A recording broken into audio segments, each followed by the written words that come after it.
a função nasceu da necessidade de ter alguém para pagar o pato. Na situação atual do futebol brasileiro, tem muito para pagar o pato, né? Porque você tem um calendário desumano. Você tem basicamente uma indústria de negócio, de vender jogadores, uma indústria de exportação. Então, justamente por isso, a figura de técnico vira um para-raio para a insatisfação que o futebol brasileiro gera constantemente. A gente pensando nos clubes hoje como empresa, por mais que no Brasil eles não tenham se transformado ainda, né? É o padrão que se tenta implantar, e é isso que vai acontecer na maioria do mundo, a gente vai pensar muito mais que é um formato que, quanto mais os técnicos possam trocar de clube e sejam mais facilmente trocáveis, trocar o técnico é o que o Tim disse, é tirar da reta todo o mau planejamento do dirigente. É você colocar em cima de uma pessoa o problema do clube desse não planejamento. Sabe que o Zizinho estava absolutamente obcecado por tática. Ele tinha papéis em casa, ele estava aposentado anos e anos e anos, tinha papéis em casa somente para desenhar sistemas táticos. Por quê? Porque a época dele como jogador, que é tipo final da década de 30 até final da década de 50, foi uma época quando o futebol brasileiro desenvolveu tanto em termos táticos, estava liderando em termos táticos e também em termos de preparação física. Foi extraordinário a mente aberta do futebol brasileiro na década de 40, início de 50. A mente aberta foi extraordinário. E o próprio Zizinho falava, ele escreveu a autobiografia dele sem ajuda. Então, é a história dele contada na maneira dele, sem a ajuda de um jornalista. É difícil ler às vezes, mas também é totalmente autêntico. E uma das coisas que ele frisa, que o futebol brasileiro cai em decadência com a falta de segurança de emprego dos técnicos.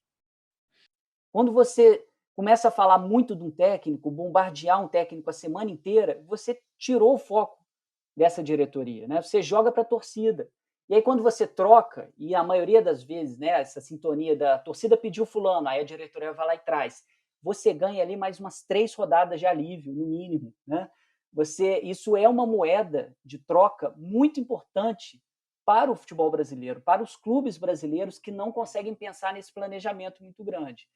Eu acho que muitos técnicos estrangeiros aqui, eles são levados aqui para fracassar, porque o meio local, os técnicos locais, adoram o fracasso deles, adoram, tá quase gozando com Dudamel, por exemplo. Dudamel não tinha condições nenhum para ele tinha sido tinha feito um trabalho excelente com as seleções de Venezuela, com a seleção de base e seleção principal.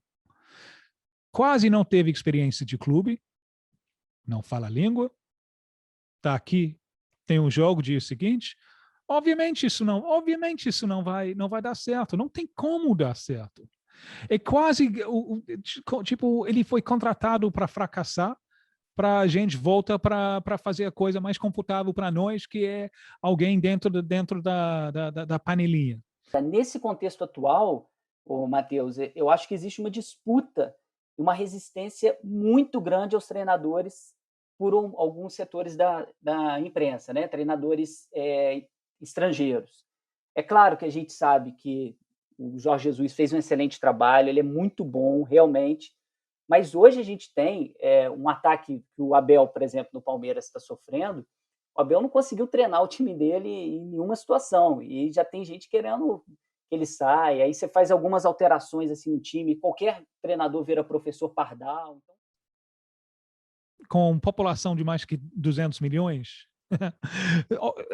qualquer técnico vai ter mão de obra interessante. Com um pouco de sorte, um pouco de inteligência, e com o Tite eu acho que tem inteligência, talvez também tenha experiência de fracassar a última vez, se a última vez foi um fracasso. Nunca confie em ninguém na vida que não fracassou.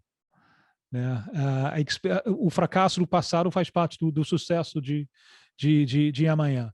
Quando eu parti para a minha pesquisa, eu achei que toda vez que o Brasil perdesse uma Copa do Mundo, o técnico ia ser bombardeado pela imprensa.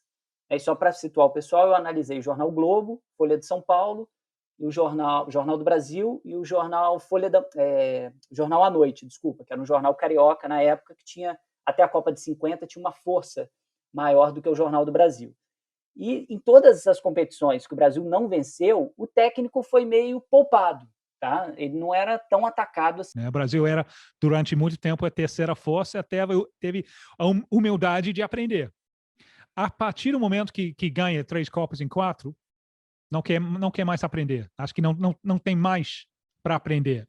Então, você tem técnicos sem tempo para trabalhar, mas também você tem um ambiente de preguiça mental. E as duas coisas juntos combinam para ajudar o futebol brasileiro, o campeonato brasileiro, a operar muito por baixo do potencial. Tem-se a pretensão de que o brasileiro tem um modelo certo para jogar e ganhar todas as Copas do Mundo, que nós já ressaltamos aqui que isso há algum tempo não vem dando certo, porque o mundo mudou, as interações sociais estão acontecendo dentro de campo e o Brasil não está evoluindo. Aí eu vou tocar num ponto, acho que porque não quer, porque hoje é muito fácil de ver.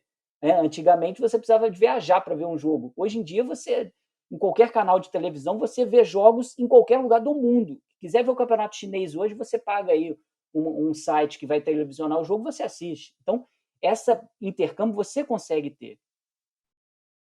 Se eu fosse técnico, bem, eu estava pensando em alto, que é sempre perigoso, porque eu acho que se eu fosse técnico, a primeira coisa que eu ia fazer é me demitir por motivos de incompetência. Mas se eu fosse técnico, eu acho que eu gostaria de me vestir bem, mas aquele argumento de botar uma coisa esportiva, você está jogando juntos, também é atraente. Então, eu tenho que me declarar confuso nesse assunto.